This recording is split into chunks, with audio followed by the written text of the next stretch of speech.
Bonjour à toutes et à tous, je suis Cédric Canet et je suis heureux de vous retrouver pour ce nouveau numéro du Sportcast, le podcast de la rédaction des sports de Sud-Ouest. Et au programme aujourd'hui, le cyclisme qui se prépare à vivre une seconde partie de saison condensée avec notamment les 3 grands tours en seulement 2 mois et demi. Avec moi pour en parler, le spécialiste maison du cyclisme, Julien Duby, journaliste au service des sports. Bonjour Julien. Bonjour. Le Sportcast saison 2, épisode 11, top départ. Alors Julien, vous avez vécu un Paris-Nice de l'intérieur du 10 au 14 mars lors d'une semaine où le sport puis le pays tout entier a commencé à ralentir avant l'instauration du confinement. La course qui était la dernière épreuve sportive en cours en France. Est-ce que vous pouvez nous raconter comment vous l'aviez-vous vécu ? C'était effectivement une période de flottement très particulière.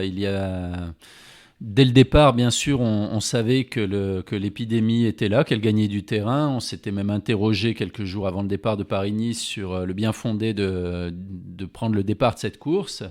Il y avait eu des mesures de huis clos, c'est-à-dire pas de spectateurs au départ, pas de spectateurs aux arrivées, et quelques mesures qui accompagnaient cela, quelques mesures sanitaires déjà autour des protocoles. Il n'y avait pas de au protocole d'arrivée notamment, les coureurs étaient seuls, c'était un peu particulier. Bon, l'insouciance était encore là malgré tout. On commençait à beaucoup parler du virus et pour autant, on sentait beaucoup d'insouciance, notamment dans le peloton. Les suiveurs étaient peut-être un peu plus en prise avec l'actualité, mais il y avait un peu de déni. Au fil des jours, nous, suiveurs, on se demandait mais à quel moment ils vont arrêter la course et beaucoup de managers, d'organisateurs notamment, nous regardaient avec de grands yeux en disant « mais pourquoi arrêter ? Tout simplement parce que la vie autour commençait à s'arrêter et que la course continuait. Bon, c'est devenu intenable au fil des jours, si bien que le vendredi, on était à 2 doigts, on a senti que c'était tout proche de s'arrêter. Et ils n'ont pas réussi à aller jusqu'au dimanche. Le samedi, la course s'est arrêtée. C'était quand même plus sage parce qu'il commençait à y avoir une forme d'indécence. Le jeudi soir, je crois, Emmanuel Macron avait annoncé la fermeture des écoles.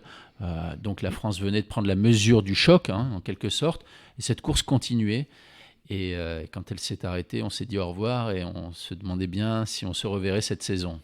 Puisque les autres sports, eux, ont arrêté dès le vendredi. Le football et le rugby ont annoncé dès le vendredi matin que les saisons étaient suspendues. Et c'est vrai qu'il y avait cette image assez surprenante du vendredi après-midi, voir le peloton de Paris-Nice avancer alors que tous les autres sports s'arrêtaient. Et vous le disiez, on savait que les écoles allaient fermer, c'était vraiment particulier. Tout à fait. Certains coureurs commençaient à sentir que c'était bizarre. Je me souviens d'en avoir eu un en direct qui me dit « mais on est en train de passer pour des cons, tout simplement ». Il avait prit la mesure, il avait des enfants, il disait « mais qu'est-ce qu'on fait sur notre vélo ?» Romain Bardet avait fini par s'exprimer également pour dire qu'il ne savait plus ce qu'il faisait là et voilà, bon, ce milieu du cyclisme vit a beau voyager sur les routes un peu partout en Europe. Il vivait en vase clos et il n'avait pas pris la mesure. Et pourtant, quelques jours plus tôt, il y avait eu ce fameux Tour des Émirats où tout un peloton était quasiment resté bloqué dans un palace, confiné pendant des jours et des jours. Mais ça n'avait peut-être pas suffi encore depuis tout le monde a compris l'incident et désormais chacun regarde devant. Et donc il y a eu cette période de confinement qui était particulière, notamment pour les cyclistes, puisqu'il était interdit d'aller s'entraîner sur les routes. Vous avez pu communiquer avec des cyclistes, avec leur entourage, avec des dirigeants pendant cette période. Comment ont-ils vécu ces 2 mois d'isolement ? Déjà, l'isolement, ils l'ont vécu un petit peu comme tout le monde. Bon, beaucoup sont quand même, gagnent bien leur vie, sont privilégiés, sont bien entourés. Mais d'autres sont jeunes, vivent dans des appartements, sont parfois en fin de contrat, se posaient beaucoup de questions. Une saison à l'arrêt sans connaître la date de reprise, c'est très compliqué. Il faut savoir qu'un coureur cycliste, c'est d'abord un staccanovis de l'entraînement. Ce sont des sportifs qui s'entraînent énormément, qui font des heures et des heures chaque semaine et qu'on est dans une forme d'addiction à l'entraînement. Un coureur cycliste, et même d'ailleurs peut-être les cyclos des cyclos amateurs, ressentent ça, c'est-à-dire que quand on arrête de s'entraîner pendant quelques jours, on ressent vite un manque et on se sent vite perdre du niveau. Au début, on a senti beaucoup de coureurs frénétiquement se ruer sur le home trainer, poster des vidéos. Il y avait même des compétitions via des jeux vidéo. Ouais, ça a duré, mais certains essayaient de battre des records en termes de durée d'entraînement, des entraînements qui n'avaient aucun sens finalement sur le home trainer. Et d'ailleurs, on l'a su plus tard quand on a vu la durée du confinement. Ils se sont tout de suite calmés. Les entraînements de 5 heures sur un home trainer n'avaient pas de sens. Les préparateurs physiques le disaient. Mais ils essayaient peut-être de combler un vide ou de se rassurer en se disant mais si je vais continuer de rouler, peut-être que dans un mois ça repartira. Mais non, c'est pas reparti et il a fallu ralentir un petit peu sa vie comme tout le monde l'a fait. Après, il y a eu parfois peut-être une forme pas d'injustice mais d'inégalité puisque dans certains pays les coureurs ont eu le droit de s'entraîner, d'autres ne pouvaient pas. Le Piafet, c'était difficile à vivre pour eux également puisqu'ils se disaient que à la reprise, ce serait plus difficile. Je pense que la période d'entraînement est suffisamment longue. Oui. On va peut-être y revenir, mais pour gommer ces différences. Peut-être même au contraire, ceux qui auront vraiment coupé en tireront quelques bénéfices plus tard, mental, physique, de la fraîcheur. Puisque les coureurs ont pu se projeter à partir début mai, on a vraiment commencé à avoir des idées du calendrier. Je crois vers le 4-5 mai, il y a eu des premières informations. Puis vers le 18-19 mai, le calendrier complet. Une saison qui sera vraiment très condensée, avec en 3 mois et demi, une grande partie des courses qui habituellement se déroulent entre mai et octobre. Même si quelques courses ont été sacrifiées. La première des choses qu'on peut remarquer, c'est qu'une fois n'est pas coutume, le cyclisme a eu tout bon jusqu'à maintenant. On verra dans les mois qui viennent si le virus le laisse tranquille et laisse cette saison aller à son terme comme elle est désormais prévue. Mais force est de constater que tout le monde a réussi à s'entendre pour sauver la saison. On ne peut pas en dire autant de tout le monde. Je pense au football et au rugby évidemment, qui se sont peut-être un peu précipités. Là aussi, l'avenir nous le dira. En tout cas, le cyclisme a traversé une période de flottement, comme tout le monde, et a su s'entendre. C'est suffisamment rare pour être signalé. Alors bien sûr, il y aura quelques perdants, on y viendra dans le calendrier des courses qui se chevauchent et tout ça. Mais il y aura des courses, il y aura les plus grandes courses, et il y aura de quoi sans doute sauver la saison, sauver les équipes qui étaient en grand danger sans doute sans course. Et puis permettre aux coureurs de s'expliquer. Encore une fois, qu'on soit bien d'accord, si l'épidémie lui en laisse le loisir, s'il n'y a pas un retour... parce qu'il y a encore des questions, notamment moi, une à laquelle je n'ai vu aucune réponse jusqu'à maintenant, c'est comment on assure le suivi sanitaire d'une course de vélo par étape. Je dis bien par étape. Les matchs de foot, les matchs de rugby s'il y en a, et les courses de vélo d'un jour, ok, on a bien compris, les coureurs peuvent être testés 1 ou 2 jours avant, éventuellement mis en quarantaine si on veut, et ils arrivent, ils font leur course, ça dure un jour, pas de problème. Mais lorsque ça dure une semaine, voire 3 semaines pour les grands tours, effectivement. Mais si le virus est toujours là, si le virus rôde, comment fait-on une course de 3 semaines ? Avec les hôtels, Voilà. On aura des pelotons qui vont naviguer d'hôtel en hôtel pendant 3 semaines. On ne peut pas tester des coureurs tous les jours, en tout cas sur le virus. Qu'advient-il si un coureur dans une équipe est contaminé ? Que fait-on ? Que se passe-t-il ? La course risque-t-elle de s'arrêter ? Peut-on arrêter le Tour de France si, imaginons que l'équipe Ineos soit atteinte par le Covid-19 ? 2 coureurs, qu'est-ce qu'on fait ? Est-ce qu'on met toute l'équipe hors course ? Qu'est-ce qu'on fait ? Je ne sais pas. Et j'ai l'impression que pour l'instant, on n'a pas eu très envie de se pencher sur cette question. En tout cas, on n'a pas eu de réponse de l'UCI et du corps médical de l'Union cycliste internationale. Ça reste un petit point d'interrogation. Peut-être que d'ici le 1er septembre, le 29 août, plus précisément, le virus aura disparu. Mais enfin, la saison redémarre le 1er août. Oui, puisque le Tour de Burgos donc, lui, a conservé ses dates et ouvrira en quelque sorte du coup la saison. La première course disputée sur le sol français, ce sera le 1er août avec le début de la route d'Occitanie. 1er août également le jour des Strade Bianche qui sont décalés. Le premier monument de la saison sera le 8 août avec Milan-San Remo. Donc on va rentrer dans le vif du sujet rapidement. Bah oui, c'est un calendrier qui finalement est très excitant. Bon, on a été sevré de vélo et bon, pour les gens qui aiment ça, c'est quand même excitant de pouvoir bénéficier d'une reprise aussi spectaculaire, avec autant de courses tout le temps, peu de temps mort. Quasiment pas un jour sans une course de vélo et sans une grande course de vélo qui plus est. En plus, ça va venir changer nos habitudes et c'est toujours agréable un petit changement comme ça. Voilà, bon, bien sûr, on avait l'habitude des classiques au printemps, du Tour de France au mois de juillet. Quelle excitation de voir ces nouveautés, de voir un Paris-Roubaix le 25 octobre, le Tour de France le 1er septembre au moment de la rentrée. Après tout, pourquoi pas? Après tout, on sera tellement en manque de vélo, on est tellement en manque de vélo pour nous les amoureux de cette discipline, qu'on a envie de tout croquer. Et j'imagine que les coureurs sont dans le même état d'esprit. On sait que les courses, notamment les courses secondaires, qui avaient l'habitude de se battre pour faire un plateau, sont obligés de refuser du monde. Et voilà, justement, le Tour de France commence le 29 août, donc les coureurs auront un mois pour se préparer seulement. Ça va être une course un petit peu une course à trouver des courses et voilà, faire un programme le plus complet possible. On peut imaginer entre le 1er août et peut-être le 20 août à peu près. Alors moi, j'ai plutôt le sentiment que ça ne va pas changer énormément les choses, puisque remettons-nous sur un Tour de France au mois de juillet habituellement. Que se passe-t-il? Les grandes équipes, les grands favoris se font des grands stages, notamment montagneux au mois de mai. Ensuite viennent courir le Dauphiné ou le Tour de Suisse, notamment au mois de juin. Et puis réalisent une petite coupure, disparaissent, se reposent, fignolent leur entraînement fin juin pour arriver au Tour de France au 1er juillet. Mais là, que verrons-nous cette année? Au mois de juillet, des grands stages, des stages.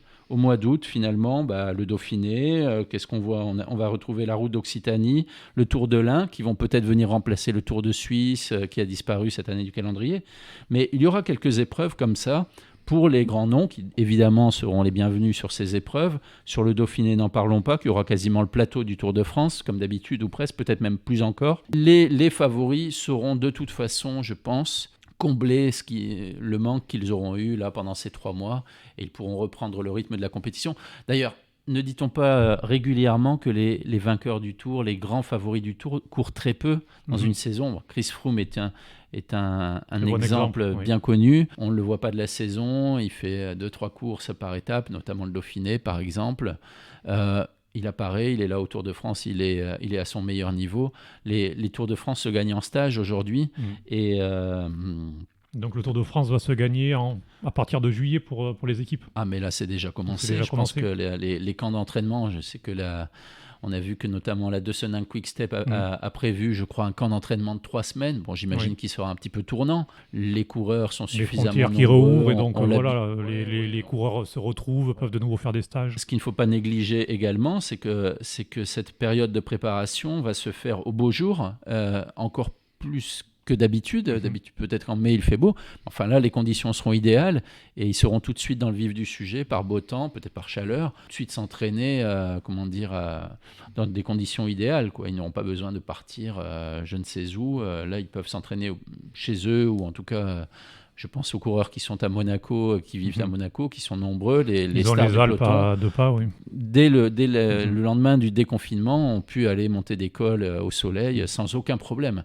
Donc d'ici le 29 août, je pense qu'ils auront largement retrouvé du niveau. Oui. Surtout que le parcours est très exigeant cette année et avec de la montagne assez tôt. Oui. Donc il faudrait être prêt d'entrée. C'est une des spécificités de ce tour, avec un départ dans le sud. Et qui dit départ dans le sud dit régulièrement des cols tout de suite. Et cette année, dès la 2e étape, effectivement, à Nice, on aura les 2 premières étapes qui seront entre Nice, autour de Nice. Et donc la 2e étape verra une arrivée à la Colmiane. C'est pas le col le plus difficile, on le voit parfois à Paris-Nice. Mais un col dès la 2e étape dans le Tour de France, c'est déjà la promesse d'une explication. Et effectivement, c'est compliqué pour les coureurs qui peuvent parfois se programmer, même s'il y a une forme de fantasme, quand on dit que des coureurs se programment pour être prêts la 3e semaine. Je pense qu'on ne peut pas arriver... Je pense qu'on peut perdre le Tour avant. Oui, on ne peut pas arriver à 70% de ses capacités au départ du Tour de France si on prétend le gagner. Néanmoins là, on peut quand même le perdre. On peut penser par exemple à l'équipe Ineos ou les équipes Jumbo-Visma. Il peut y avoir une concurrence interne. Et ça, ce sera passionnant parce qu'il y aura une lutte interne pour prendre le leadership. Et que se passera-t-il si Chris Froome est déjà en difficulté dès le deuxième jour, lui qui prétend encore être un leader, mais qui semble ne plus vraiment l'être dans sa propre équipe. Et qui a Bernal, qui est vainqueur sortant du Tour. Voilà, est-ce qu'un gars comme Bernal n'a pas intérêt tout de suite à montrer que c'est lui le patron? Idem chez Jumbo-Visma, où nous avons 3 coureurs qui peuvent prétendre à une place sur le podium, voire à la plus haute, entre Roglic, Kruijswijk et Tom Dumoulin. Je pense qu'il n'y aura pas de round d'observation, même si, encore une fois, on ne parle pas de col à plus de 2000 mètres d'altitude ou hors catégorie. Ça peut piquer.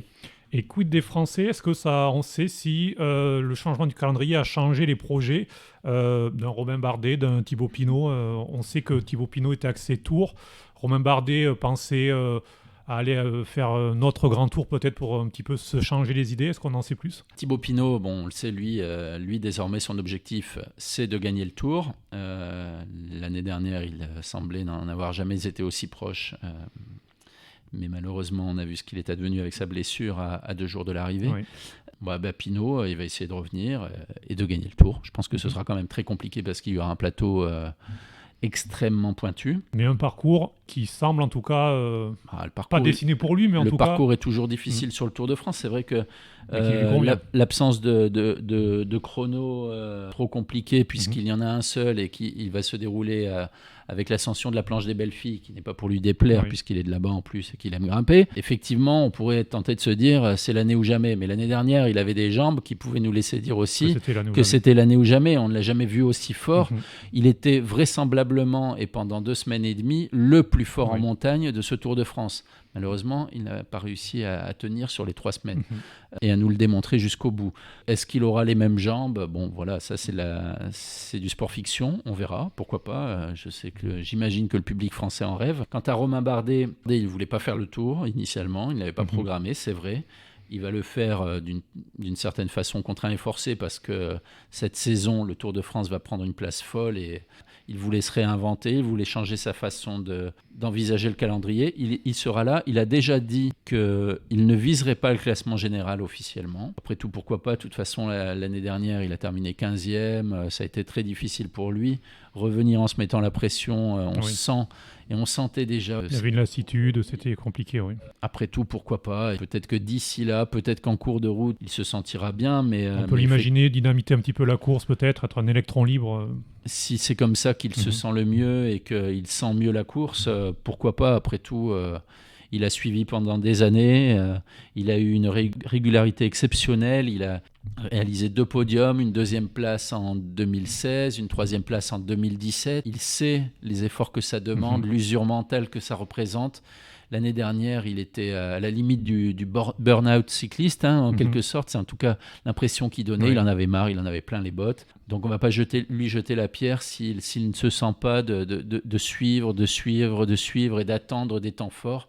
Et plutôt lui de laisser aller son tempérament. Après tout, le vélo, c'est un sport, c'est là pour donner du plaisir et lever les bras. Et si c'est là qu'il trouve son épanouissement, on pourrait le comprendre et peut-être que ce ne sera pas plus mal, oui.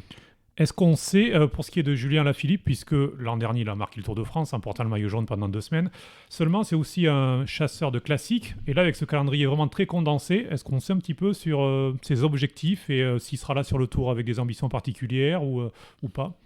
Lafilippe, il laisse planer une part de mystère quand même sur ses réels objectifs. D'ailleurs, jusqu'à maintenant... il n'avait pas vraiment d'objectif, c'est-à-dire qu'il croquait tout ce qui se présentait. Il avait un appétit sans limite. Que va-t-il faire cette saison? De toute façon, maintenant qu'il a vécu ce qu'il a vécu sur le Tour de France, on ne le voit pas faire l'impasse sur le Tour de France, même mentalement, en termes d'objectifs, de préparation. Alaphilippe, il est attendu. C'est devenu le chouchou des Français. Enfin voilà, il y a vraiment... Je pense que ce qu'il a donné au Tour et ce que le Tour lui a donné, surtout l'année dernière... Je pense qu'il n'est pas prêt de l'oublier. Et évidemment, il va essayer de faire aussi bien. Mais faire aussi bien, qu'est-ce que ça signifie? Il ne va pas refaire 14 jours en jaune. Je ne pense pas qu'il va viser la victoire dans le Tour de France. De toute façon, son manager et lui-même ont déjà dit que ce ne serait pas le cas. On a plutôt tendance à les croire parce que moi, je continue de penser qu'Alaphilippe n'est pas théoriquement un vainqueur de Tour de France en puissance. Il a eu des circonstances qui lui ont permis de porter le maillot jaune de très bonne heure l'année dernière. Il a bénéficié d'un peloton sans réel patron pendant un long moment. Et surtout, évidemment, de jambes extraordinaires, exceptionnelles. Enfin bon, les mots manquent. Alaphilippe qui pulvérise le contre-la-montre comme il l'a fait à Pau, qui quasiment laisse gagner Pinot, Tourmalet. Enfin bon, c'était devenu stratosphérique. J'ai du mal à imaginer qu'il soit encore au même niveau cette année. Mais bon, dans un parcours encore plus difficile. Avec ce coureur, on peut s'attendre à tout. Et puis après, rien ne l'empêchera, de toute façon, fin septembre et début octobre, d'aller se faire plaisir sur les classiques. Il a déjà prouvé qu'il était capable de courir plusieurs lièvres à la fois. Alors, autre inconnu, le public, on ne connaît pas encore les conditions exactes, huis clos, jauge limitée, retour à la normale à partir du 1er septembre. Quel impact, Julien, aurait selon vous un Tour de France avec peu de public, qui plus est au moment où, autre changement, les Français reprendront le travail et non pas seront en vacances comme habituellement en juillet? L'impact, vous savez, pour le public qui ne regarde que le Tour de France cette année, chaque année, évidemment, on a l'impression qu'il y a toujours du public sur les courses de vélo, mais ça n'est pas le cas. Il y a énormément de courses de vélo tout au long de l'année qui se déroulent avec un public très clairsemé. Je pense à Paris-Nice, même au Dauphiné. Ne parlons même pas de la Vuelta qui, chaque année... Oui, qui sont deux tours qui sont... le Giro, c'est quand même une exception. Oui. Il y a quand même du monde, notamment dans les grands cols. Mais franchement, un Paris-Nice, un Dauphiné ou une Vuelta, qui sont de très belles courses avec de très beaux plateaux, il n'y a pas un public exceptionnel. Loin de là, la Vuelta traverse de grandes plaines totalement désertiques. C'est même parfois plutôt laid quand on voit les grandes routes très larges. Moi, je pense que le Tour de France, il n'y a pas de huis clos qui soit décrété. Mais en revanche, effectivement, c'est la rentrée, ça va se courir en semaine, les enfants seront à l'école, les gens seront au travail. Alors bien sûr, il y aura moins de monde. Et c'est sans doute tant mieux finalement, c'est tant mieux pour l'épidémie, c'est tant mieux pour les organisateurs, parce qu'il faut savoir qu'en cyclisme, un spectateur ne paye pas sa place. Alors ça fait plaisir, c'est beau sur les images, mais un spectateur sur une course de vélo, c'est une contrainte, parce que ça ajoute du danger, ça ajoute de la complexité à l'organisation. Et je pense que les organisateurs ont plutôt bien joué leur coup en choisissant d'être au-delà des vacances. Finalement, pour réaliser le Tour de France, ça leur permettra naturellement d'éliminer une grande partie du public sans avoir besoin de lui interdire de venir. Et au final, c'est mieux pour tout le monde. C'est mieux pour tout le monde dans cette période. On n'a pas besoin de voir des cols encombrés de 3, 4, 5 rangées de spectateurs. Et a priori, ça ne sera pas le cas et peut-être sans contrainte. Et c'est très bien comme ça. Après, il restera quand même quelques spectateurs. Il y a de la place sur une route, dans une étape de 200 km. Les locaux seront toujours là. Oui, et puis même sur des cols de 20 km, il y a encore de la place pour ranger du monde sans qu'on se touche les uns les autres. Moi, j'ai plutôt tendance à penser que ce sera raisonnable. Peut-être que certains week-ends, certaines arrivées en altitude attireront du public, mais d'ici là, peut-être que les organisateurs prendront quelques mesures si le virus est encore dans le coin. Sachant que ce sera plus peut-être du coup pour les villes-étapes, les retombées indirectes avec les gens qui viennent, la consommation. Mais bon, vu la situation actuelle, on le voit, ça va être pareil pour cet été, ça va être compliqué pour tous les secteurs. Donc, Le cyclisme revient de tellement loin, les villes-étapes reviennent de tellement loin également que je pense que tout le monde sera très content déjà de voir le Tour de France arriver, passer, s'arrêter dans une ville.